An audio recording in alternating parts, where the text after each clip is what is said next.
Hello అండి అందరికీ. రీసెంట్గా తెలంగాణలో కాంగ్రెస్ ప్రభుత్వం రైతు బంధును తీసివేస్తుందా అనే డౌట్లు అయితే వ్యక్తమవుతున్నాయి.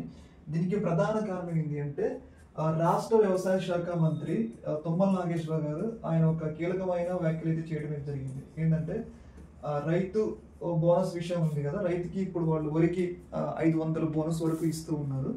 అయితే ఈ బోనస్ ఇచ్చే సందర్భంగా ఆయన కొన్ని విషయాలు అయితే చెప్పడం జరిగింది. అదేంటి అంటే రైతులు తమని బోనస్ ఇవ్వమని కోరుతున్నారు, రైతు బంధు వద్దు. ఎందుకంటే రైతు బంధు అనేది ఓన్లీ డబ్బున్న వాళ్ళకి చేరుతుంది, బడా బడా రియల్ ఎస్టేట్ వ్యాపారులు చేరుతుంది, అలాగే కొండలు తుప్పలు వ్యవసాయం చేయని వాళ్ళకి రైతులకు కూడా చేరుతుంది.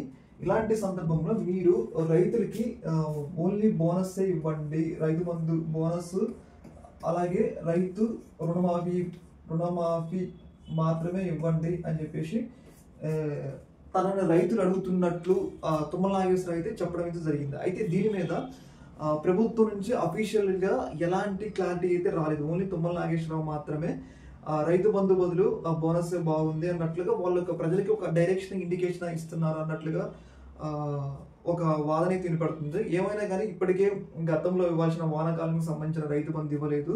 ఇప్పుడు రైతు బంధు ఎప్పుడెప్పుడు వస్తుందా అని చెప్పేసి రైతులు ఎదురు చూస్తున్న సందర్భంలో తుమ్మల నాగేశ్వరరావు వ్యాఖ్యలు మాత్రం తెలంగాణ రైతుల్లో మాత్రం కొంచెం ఆందోళన పెంచినాయి అనడంలో ఎలాంటి సందేహం అయితే లేదు. అయితే ఇలాంటి సందర్భంలో ఒకవేళ కనుక రైతు బంధుని బంద్ చేస్తే, అంటే రైతు బంధుని ఇవ్వకుండా ఆగితే తెలంగాణ రైతు నుంచి తీవ్రమైన ఎఫెక్ట్ ఉండడానికి అయితే అవకాశం ఉంటుంది. ఎందుకు అంటే తెలంగాణలో రైతు బంధు అంటే కాంగ్రెస్ ప్రభుత్వం కన్నా ఇంకొక 7,500 అంటే మొత్తం 15,000 ఇస్తాము, ఎకరానికి 15,000 ఇస్తాము అని చెప్పేసి వాళ్ళ అధికారంలోకి వచ్చి, అంటే వాళ్ళు 10,000 ఇచ్చారు కదా, ఆ 10,000కి అదనంగా ఇంకా మేము ఇంకొక 5,000 ఎక్కువ ఇస్తామని చెప్పేసి అధికారంలోకి రావడం జరిగింది.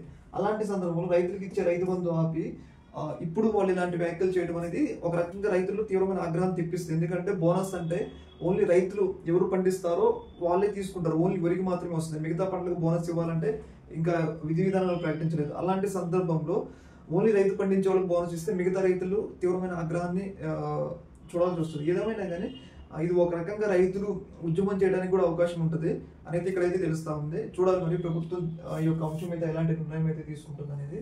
ఒకవేళ రైతు బంధు కనుక ఆపితే మాత్రం అది ఒక రకంగా తెలంగాణ రైతుల ఆగ్రహానికి కాంగ్రెస్ ప్రభుత్వం గురి కావాల్సి వస్తుంది అనటంలో ఎలాంటి సందేహం అయితే లేదు. ఈ యొక్క అంశం మీద మీ యొక్క అభిప్రాయం తెలియజేయండి. ఓకే.